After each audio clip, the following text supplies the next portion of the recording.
Почитувани го следите најновото издание на регионалните вести. На подрачјето на Гостивар евидентирани се над 200 заболени од грип, што е најголема бројка во државата. Лекарите препорачуваат граѓаните да внимаваат на своето здравје и да се придржуваат до општите мерки на заштита. Гостиварскиот регион е со најголем број на заболени од грип во земјава овој период. Според податоците од Институтот за јавно здравје, вирусот е регистриран кај 219 граѓани. За епидемиолозите овие показатели не се загрижувачки и оценуваат дека вирусот засега има ниска активност. Сепак препорачуваат граѓаните да внимаваат на своето здравје и да се придржуваат до општите мерки на превенција. Во овие зимски денови да конзумираат поголеми количини на топли напитоци и витамин С, понатаму зеленчук и овоше, но и протеини, а лицата кои што се со хронични заболувања редовно да ја земаат пропишаната терапија. Оние пак кои што ќе заболат од грип, препорака е да не земаат терапија на своја рака, поготово антибиотици, тука се јават кај својот матичен доктор кој што ќе одлучи дали има потреба од терапија или не. Лекарите ја сметаат вакцината за најефикасна мерка против грипот. Во епидемиолошкото одделение во Гостивар сезонава се вакцинирале околу 1600 граѓани.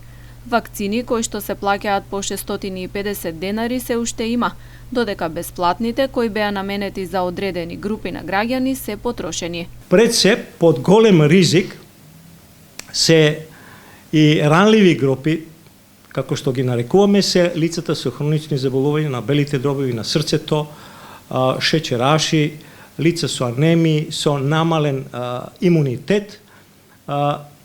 Е добро и препорака на Светската здравствена организација да се вакцинираат и да се заштитат, затоа што грипот кај овие лица би можел да предизвика сериозни компликации, кои што во некои случаи може да бидат фатални, односно да завршат со смртен исход. Лекарите велат дека според искуствата од претходните години се очекува грипот поинтензивно да се шири во текот на овој месец и во февруари. Досега не е регистриран случај со компликации и заболените поминуваат со лесна клиничка слика. Автомобилот е најнепрактично средство за превоз во градот, но тетовци не се откажуваат од него. Бројот на возила се зголемува, а сообраќајната инфраструктура стои во место. Нема нови улици, проширување и пробивање на булевари, ниту паркинг места. По коловозите низ Тетово најчесто има слободна само една лента по која многу бавно се движат возилата, создавајќи го сообраќајниот хаос. За да помине возилото околу 3 километри, потребни се повеќе од половина час, раскажуваат таксистите. 45 минута до сат времена некад се деси. За колку километри? Тоа е можда највише 2,5 километра. За 2,5 километра мислим тоа е многу, а можда не ни 2 километра. Треба да се прави што више они паркинзи испод земје. Да се то отклони од да е патот чист, да нема паркирани возила превише. И по два реда има паркирани возила, како ќе биде одвиен саобраќај? Поради сообраќајниот метеж, некои веќе се откажале од возилото и се почесто користат велосипеди. Велат дека сообраќајната некултура е една од главните фактори за создавањето на гужвите во градот, за која надлежните не преземаат доволно конкретни чекори. Велосипедот се користи како најдобро средство кој што може во градот Тетово да се помине, бидејќи од овој хаос од возила, нерегулиран сообраќај, не може да се помине со ништо друго сем пешки или со точак. Затоа користиме точак и во ово ладно време и во зимско време и сето. Треба да контролира некој. Кај се паркираат, дали има место за паркирање, паркираат неправилно, никој не смее да ги казнува. Има мочници, имаат врски, политичари, мочници, кои што реагираат и не може да ги казнат. Дел од граѓаните пак сметаат дека воведувањето на јавниот превоз ќе намали употребата на возила, а со тоа и сообраќајниот хаос. Реално треба да има, дали има место за тоа, не знам од Тетово, но треба да има. Општината веќе 4-та година ветува дека ќе воведе јавен превоз, односно конечно ќе профункционира јавното претпријатие Тетово транспорт. И беа одобрени средствата од програмата МСИП-2 во износ од 72 милиони и 500 илјади денари за набавка на 5 градски автобуси за јавното предпријатие Тетово транспорт. Одредени неофицијални проценки говорат дека во Тетово има над 60.000 регистрирани возила, а сообраќајната инфраструктура е иста како и пред 10 години. Сообраќајен метеж во Тетово има во текот на целата година. Проширување на зонското паркирање долж целите булевари, изградба на катни гаражи, но и функционирање на јавниот градски превоз се проекти кои повеќе од 5 години остана само на хартија.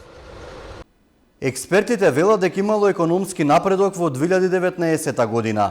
За 2020 година ги советуваат бизнисмените да ги користат можностите, но и услугите за развој на бизнисите. 2019 беше добра година за економијата. Ова е генералната оценка на експертите за економскиот раст и развој во Полошкиот регион. Од Агенцијата за поддршка на мали и средни предпријатија ЕСА велат дека има напредок, но како и во предходните години, недостасува постојаноста. Позитивно можеме да го нагласам, да кажеме, мерката самовработување се имплементира на ниво на Македонија и да кажеме во Полошкиот регион ова година е рекордно, значи во Тетово 320 кандидати и у Гостивар околу над 150 кандидати. Значи од вкупниот број 1600-1700 кандидати на ниво на државата спаѓа, значи во нашиот регион 25%, околу 25% тука блиску нови бизниси формирани во однос на оваа мерка што се реализира веќе од 2007, значи 12 години.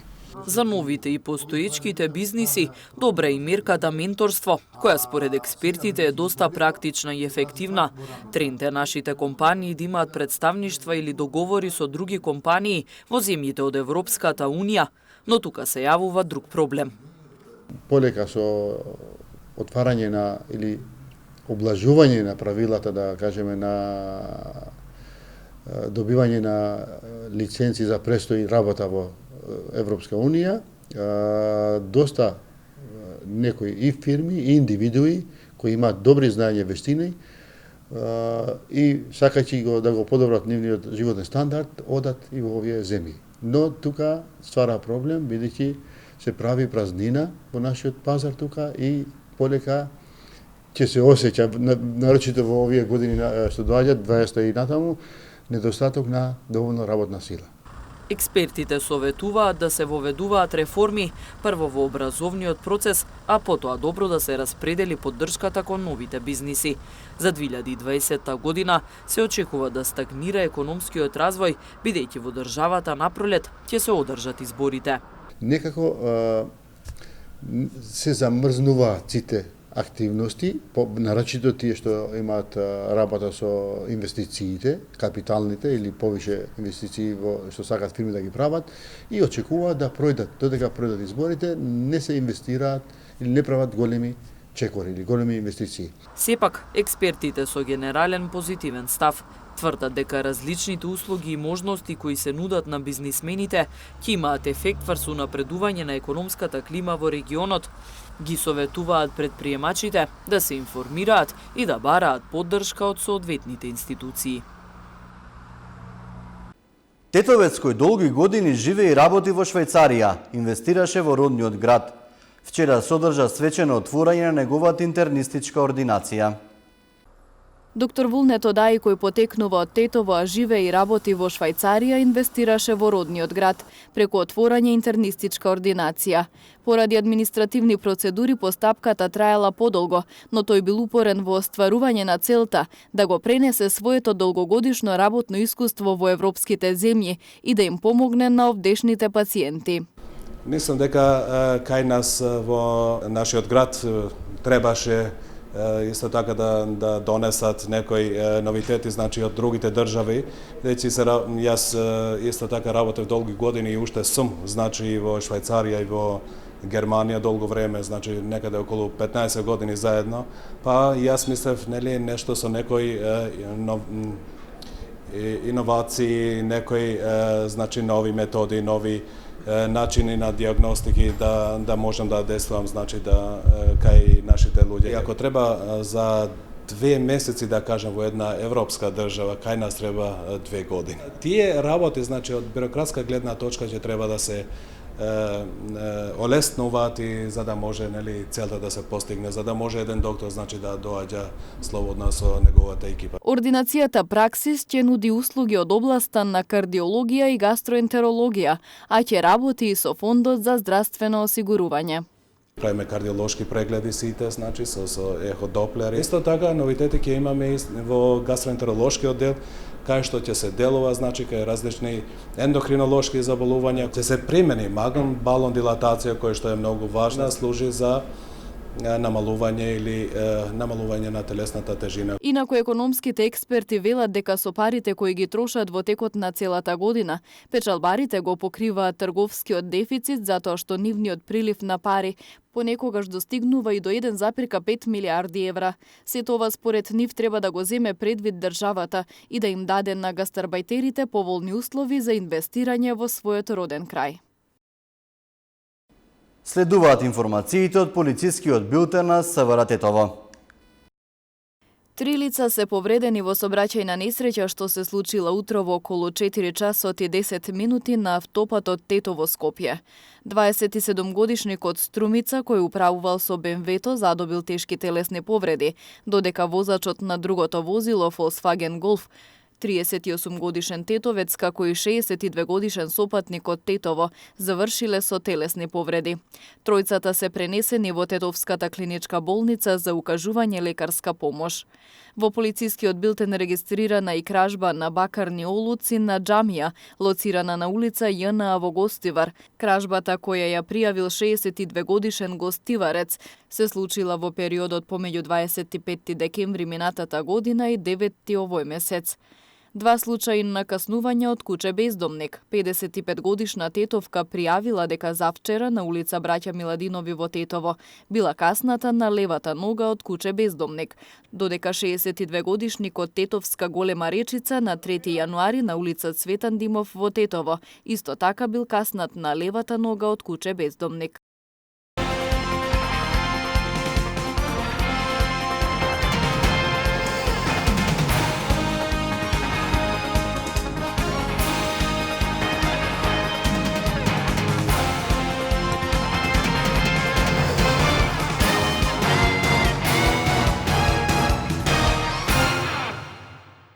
Педесетина деца од Тетово и Тетовско своите први фудбалски чекори ги прават во обновената фудбалска школа на најстариот фудбалски клуб во Македонија, Љуботен од Тетово.